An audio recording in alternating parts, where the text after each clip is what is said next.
Close your eyes and picture a Viking.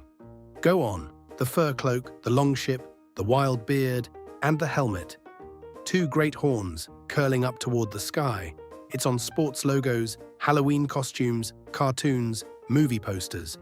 It might be the single most recognizable helmet in human history. There's just one problem. Archaeologists have been excavating Viking graves, battlefields, and shipwrecks for more than a century. And they have never found a single horned helmet from the Viking Age. Not one, ever. So where did the horns come from? The answer involves an opera, one very dramatic costume designer, and a 2,000-year-old case of mistaken identity. First, what did Vikings actually wear into battle? For a people famous for raiding half of Europe between 793 and 1066, they left behind astonishingly little headgear. Across thousands of excavated graves, we have roughly 5 helmets, and most of those are just fragments. Only one nearly complete helmet has ever been found in Viking Age Scandinavia. The Yar Imbu helmet, pulled from a burial mound in Norway in 1943, and it is a bowl. A simple rounded cap of iron with a spectacle-shaped guard around the eyes, like a pair of goggles that lost their glass. No horns, no wings, no drama whatsoever. A second one, found in England and confirmed as Viking Age in 2020, the Yarm helmet, is just as bald. So why are helmets so rare? Iron was expensive. A metal helmet was elite equipment, the medieval equivalent of a luxury car. Historians suspect most raiders made do with leather or padded caps, or simply trusted their luck. Though, since leather rots away underground, that part is educated guesswork. What isn't guesswork is this. Whatever the average Viking wore on his head, it did not have horns. So who framed the Vikings? To find the culprit, we have to leave the Middle Ages entirely and travel to the 1800s, when Europe fell head over heels in love with its own past. Romantic painters wanted their ancient northern heroes to look magnificent, and a plain iron bowl simply would not do. The Swedish artist August Mahlem Strum illustrated the wildly popular Frithiof's saga in 1868, crowning his heroes with helmets sprouting wings and horn-like projections. The costume drawer of history was creaking open.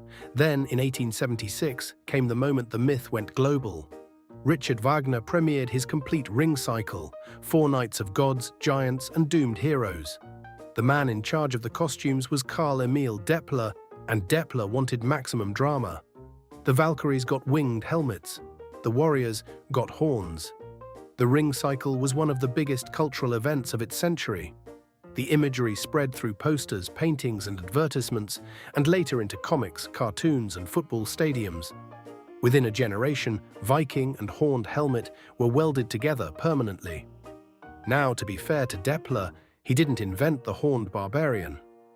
Artists had been toying with that image for centuries, but he's the one who stapled the horns onto the Vikings in front of all of Europe with a full orchestra playing. One costume choice, one stage production, 150 years of everyone getting it wrong. But here's the twist, and it's a good one. Horned helmets from ancient Scandinavia are real. 2 of them are sitting in a museum in Denmark right now. In 1942, a peat cutter working a bog near the Danish village of Værtskisø struck metal. 2 magnificent bronze helmets, each crowned with long curving horns. Exactly the image from the posters. Case closed? Not quite. In 2021, researchers dated them, using traces of birch tar still clinging to one of the horns, to around 900 BC. That's the Bronze Age, nearly 2,000 years before the first Viking pushed a longship into the water. These helmets were already ancient history to the Vikings, older to them than the Vikings are to us. And even then, they weren't battle gear. Thin bronze, elaborate decoration, deliberately placed in a bog as an offering. These were ceremonial objects, likely religious regalia. In fact, when Viking Age art shows horned figures at all, it's in ritual scenes. The O.H. Suberg tapestry shows a horned figure leading what looks like a religious procession. Horned headgear did exist, as a costume for the gods, which funnily enough is exactly what it became again, at the opera. And if part of you still wants to believe warriors fought in horns, museum archaeologists offer one final piece of evidence. Physics. In battle, horns are a gift to your enemy. They're a handle, something to grab, twist, and drag you to the ground with. And where a smooth helmet lets a blade glance off, horns catch it. That's why real combat helmets, from Rome to the knights, all evolved the same way. Smooth, round, boring. The boring helmet is the one that keeps you alive. And the Vikings, practical, professional raiders, knew that perfectly well.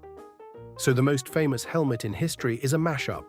Bronze Age ceremony, filtered through 19th century imagination and glued onto the wrong people by one opera costume designer. It has now outlived the truth by 150 years. Which makes you wonder, what else do we all know? Simply because an artist drew it once. If you enjoyed this, subscribe for more strange, surprising stories from history, and tell us in the comments, what fact did you believe for years before finding out it was invented? Pip would like to know. He's still getting over the helmet thing.